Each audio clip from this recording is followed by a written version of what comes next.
जैसे ही baby 6 month का होता है तो हर मदर के मन में ये क्वेश्चन आता है कि अब मैं बेबी को सॉलिड फूड में क्या स्टार्ट करूं, कैसे स्टार्ट करूं। और अगर बेबी नहीं खा रहा है तो हर मदर टेंशन करने लगती कि मेरा बेबी तो खा ही नहीं रहा, मैं क्या करूं। So hi friends, welcome to my channel. कैसे हैं आप सब लोग? आई होप आप सब लोग एकदम बढ़िया होंगे। जैसे कि मैंने आपको बताया कि 6 मंथ के होने के बाद हमें बेबी का सॉलिड फूड स्टार्ट करना पड़ता है। सबसे पहली बात मैं आपको ये बताना चाहती हूँ कि जो 1 ईयर तक के बच्चे हैं उनका प्राइमरी सोर्स ऑफ फूड होना चाहिए मिल्क, चाहे वो ब्रेस्ट मिल्क हो या फॉर्मूला मिल्क हो। ओके, नेक्स्ट बात ये है कि 6 मंथ के बाद जो हम सॉलिड स्टार्ट करते हैं वो हमें कैसे स्टार्ट करना चाहिए, हमें क्या देना चाहिए सॉलिड में। सबसे पहली बात तो कि बेबी को अभी तक यही पता है कि लिक्विड चीज़ होती है हमें शुरुआत लिक्विड से ही करनी है। चाहे हम वेजिटेबल का सूप दें, चाहे फ्रूट प्यूरी दें, ऐसे हमको लेकिन एकदम लिक्विड कंसिस्टेंसी से स्टार्ट करना पड़ता है। और धीरे धीरे जैसे बेबी का टेस्ट डेवलप होगा तो हमें उसकी कंसिस्टेंसी थोड़ी गाढ़ी करनी पड़ती है। अगर हम और दूसरी बात उसमें ये है कि अगर हम लिक्विड 7 महीने का हो गया, बेबी 8 महीने का हो गया, 9 महीने का हो गया, और लेकिन हमने सिर्फ लिक्विड ही चीज़ हमने चालू रखी तो उसको पता नहीं चलेगा कि मुझे च्यू कैसे करना है। ऐसा ज़रूरी नहीं है कि बच्चे के दांत आ जाए तो ही हम कंसिस्टेंसी उसकी गाढ़ी करें, क्योंकि बच्चे के गम्स भी इतने मजबूत होते हैं कि वो अच्छे से च्यू कर पाते हैं चीज़ को जैसे जैसे वो बड़े होते हैं और जैसे जैसे उनके अंदर टेस्ट का डेवलपमेंट हो जाता है, उन्हें पता चलता है कि हाँ ये टेस्ट की चीज़ें होती है। नेक्स्ट बात मैं ये आपको कहना चाहती हूँ कि जब तक बेबी 1 ईयर का ना हो जाए उसे ना ही हमें शुगर देना है, ना ही हमें सॉल्ट देना है, क्योंकि ये जो 2 चीज़ें हैं वो बेबी की किडनी के डेवलपमेंट के लिए सही नहीं है। और दूसरी बात कि हमें 6 महीने के बाद बेबी को वाटर भी इंट्रोड्यूस कर देना चाहिए, थोड़ी थोड़ी मात्रा में, जितना बेबी पिए उतना। नेक्स्ट ये कंसर्न होता है कि फूड ऑप्शंस क्या होते हैं। सबसे पहला फूड ऑप्शन है फ्रूट प्यूरे। जैसे कि फ्रूट में आप देख सकते हैं बनाना है, एवोकाडो है, फिर पपैया है, एप्पल है, इन सब की प्योरी बना के आप दे सकते हो।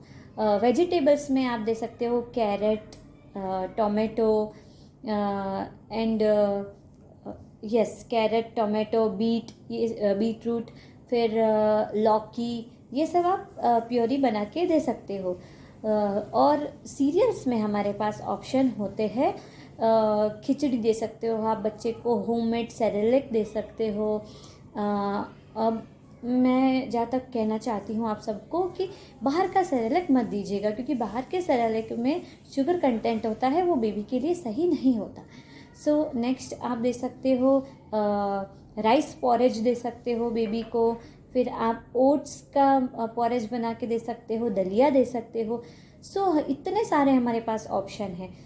नेक्स्ट ये चीज़ है कि कैसे इंट्रोड्यूस करें, सही तरीका क्या है फूड इंट्रोड्यूस करने का।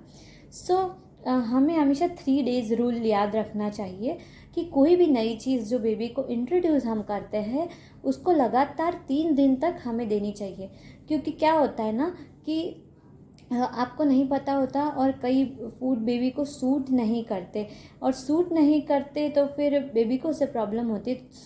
दूसरी बात यह है कि हमें जो नई फूड जो हम इंट्रोड्यूस करते हैं वो हमें मॉर्निंग टाइम में ही इंट्रोड्यूस करने चाहिए, ताकि अगर कुछ एलर्जी हो तो हम डॉक्टर के पास जा सके, उसका इलाज करवा सके। ये तो हुई कुछ बातें। और दूसरी ये बात है कि जब आप बेबी को फूड इंट्रोड्यूस करते हो तो आपको लगता है कि ओह मेरा बेबी तो खा ही नहीं रहा, अगर उसने 1-2 चम्मच करके छोड़ दिया तो हमें लगता है खा ही नहीं रहा और हम टेंशन करने लगते हैं अब इसको न्यूट्रिशन कहाँ से मिलेगा। ऐसा होता है कि शुरुआत में बेबी थोड़ा सा ही खाते हैं, क्योंकि उनका स्टमक बहुत छोटा सा होता है। तो जैसे कि मैंने आपको पहले भी बताया कि बच्चों का प्राइमरी सोर्स ऑफ न्यूट्रिशन अभी भी मिल्क होता है 1 साल तक। सो आपको बेबी जितना खाए उतना उसको देना चाहिए, क्योंकि आगे जाके उससे आपको ही तकलीफ़ होगी। अगर आप ज़बरदस्ती उसको खिलाएंगे ना तो उसकी जो फूड पे से जो रुचि है वो ख़त्म हो जाएगी। उसको लगेगा कि ये तो मुझे बहुत टॉर्चर कर रहे हैं खाने के लिए। और आप भी सोचिए, अगर किसी चीज़ के लिए आपको भी कोई टॉर्चर करे तो वो आप चीज़ कभी नहीं करना चाहेंगे। सो बेबी को हमेशा जितना वो खाना चाहे उतना उसको खिलाना चाहिए, क्योंकि बेबी को भूख लगती है तो वो अपने आप ही खा लेते हैं। सो ना ही बेबी को कभी हमें फोर्स करना चाहिए खाने के लिए, ना ही कभी ऐसे लेटा के ज़बरदस्ती हाथ पकड़ के और ज़बरदस्ती खिलाओ। चाहे बेबी रो रहा है तो अभी मुंह में ठूस दो, ऐसा बिल्कुल नहीं करना चाहिए। तो बेबी को खाने से नफ़रत हो जाएगी। और जब बेबी 1 साल का, 2 साल का, 3 साल का होगा ना तो वो खाने में बहुत टेंट्रम्स करेगा।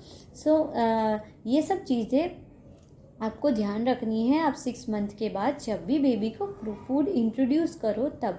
और जब बेबी 8-9 मंथ का हो जाए, 7 मंथ के बाद, सो आप उसको फिंगर फूड धीरे धीरे देना शुरू करिए, जिसे हम बोलते हैं बेबी लेड वीनिंग, ताकि उससे बेबी खुद खाना सीखे, उसकी स्किल डेवलप होए खुद खाने की, उसको खुद से खाना है। ओके, सो आई होप आपको मेरी ये बातें समझ में आई होगी, आपको अच्छा लगा होगा मेरा वीडियो। सो आपको कुछ हेल्प हुई होगी। अगर आपको अच्छा लगा है तो प्लीज़ मेरे इस वीडियो को लाइक एंड शेयर कीजिएगा और चैनल को सब्सक्राइब कीजिएगा। मिलते हैं अगले वीडियो में। Bye bye and take care.